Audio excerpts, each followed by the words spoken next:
de la gloriosa presencia del Señor. Algo así como lo que pasó con el profeta Daniel,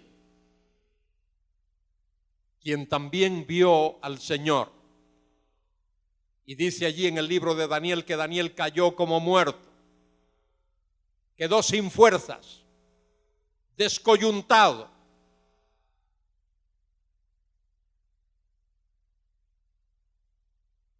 Tenía que andar, como solemos decir, en cuatro,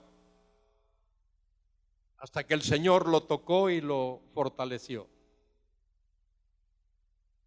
Y digo esto para todos vosotros que escucháis programas de radio supuestamente cristianos y veis programas de televisión supuestamente cristianos, donde hay personas que dicen que han visto al Señor. Han visto al Señor y salen muy tranquilitos, sonrientes, como si nada hubiese pasado. Todo aquel que de verdad ha visto al Señor ha caído como muerto. Moisés allá en el Antiguo Testamento. Isaías en el capítulo 6 vio al Señor y cayó como muerto y tuvo que decir: ¡ay de mí, que soy un miserable pecador! Y Juan aquí en el Apocalipsis hace lo mismo. Nadie que ve al Señor queda igual. Bueno, al final de este capítulo 1, versículo 19, el Señor le dice a Juan: escribe las cosas que has visto. ¿Qué acababa de ver Juan? Al Cristo glorificado. Esa es la primera división del libro del Apocalipsis. 1. ¿Qué más? Y las que son. ¿Cuáles son esas cosas que son? Los capítulos 2 y 3 que tienen que ver con las 7 iglesias a las que el Señor se dirige por medio de una carta. Y luego dice: y las que han de ser después de esta. Ese es el resto del libro del Apocalipsis. Si quieres tener un bosquejo del libro del Apocalipsis, mira qué sencillo, 3 puntos. Capítulo 1, la visión del Cristo glorificado. Capítulos 2 y 3, los mensajes a las 7 iglesias. Capítulos 4 hasta el final, las cosas que han de ocurrir en los últimos tiempos. Solo 3 puntos en el libro del Apocalipsis. Así de sencillo. No lo compliques. No te compliques la vida. No compliques lo simple. Simplifica lo complicado. Y no solo eso, sino que el Señor nos da una pista, un indicio de cómo debemos interpretar el libro del Apocalipsis. Mire el último versículo que aparece ahí. Dice: el misterio de las 7 estrellas que has visto en mi diestra y de los 7 candeleros de oro. Mire, las 7 estrellas son los ángeles de las 7 iglesias, los ángeles o los pastores, y los 7 candeleros que has visto son las 7 iglesias. No hay que especular, no hay que espiritualizar, no hay que alegorizar. Eso es lo que ocurre en el libro del Apocalipsis. Cuando se nos da un símbolo, Cuando se nos da un cuadro profético, hay un ser celestial que nos dice el significado. No hay que especular.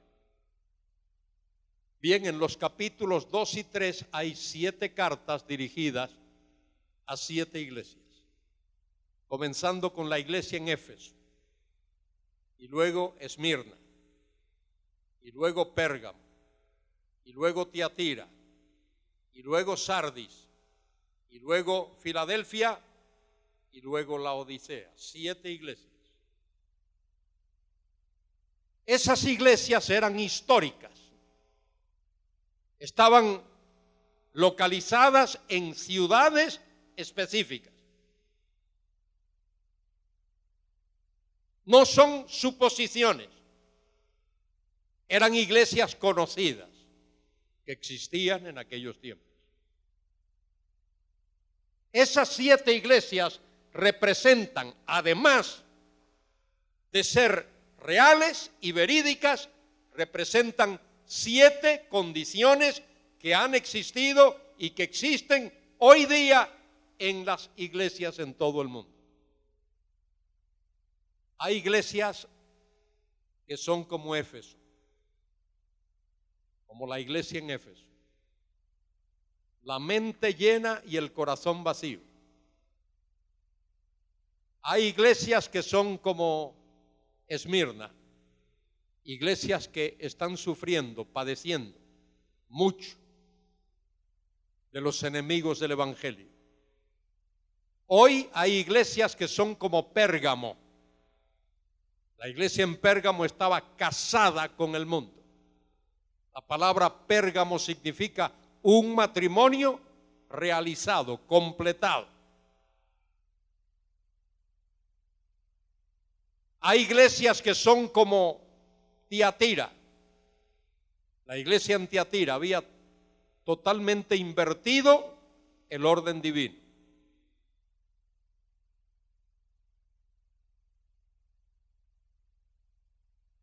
Quiero ser extremadamente respetuoso con mis hermanos y hermanas aquí.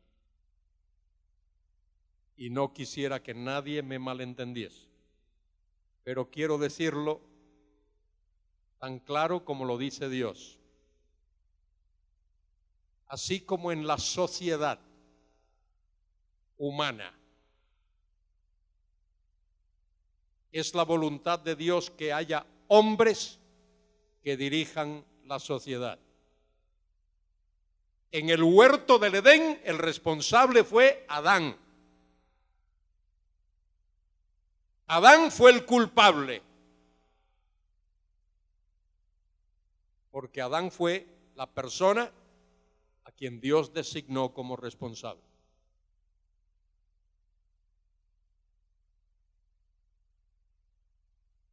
En los tiempos de Abraham, Abraham era el responsable delante de Dios. No Sara, Abraham. Cuando Dios diseña el hogar, cuando Dios realiza la primera unión matrimonial, y Dios dice: por esta causa dejará el hombre a su padre y a su madre, y se unirá a su mujer, y los dos serán una sola carne. Dios quiere que el hombre sea cabeza y responsable del hogar.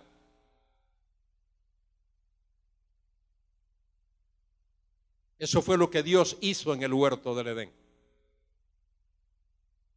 Dios designó a Adán responsable. Y a Eva la designó ayuda idónea de su marido.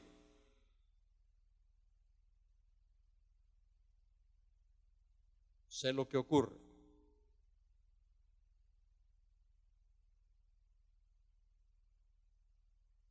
En muchos hogares el hombre es la cabeza y la mujer el cuello que mueve la cabeza. O como el amigo que me dice, en mi casa mando yo, mi esposa me ha dado permiso para que lo diga.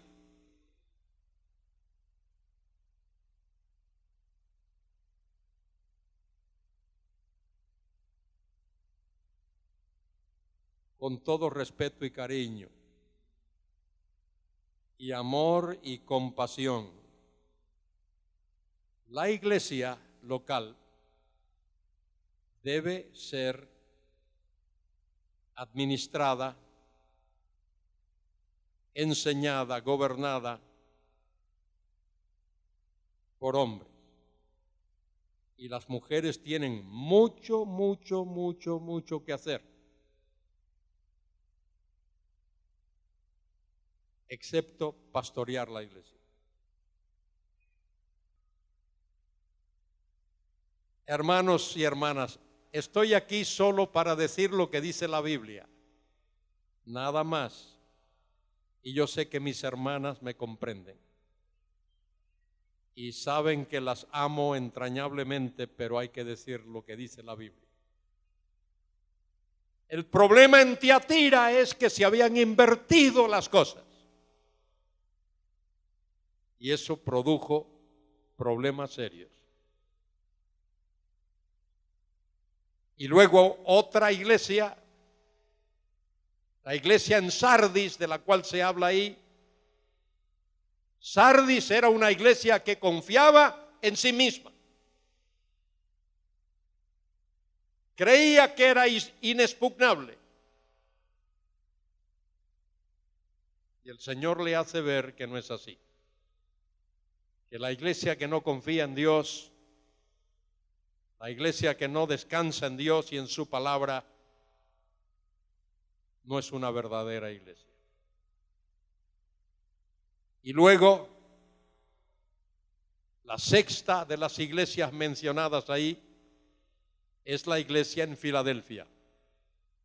La iglesia de la cual dice el Señor que le ha abierto una puerta grande y eficaz.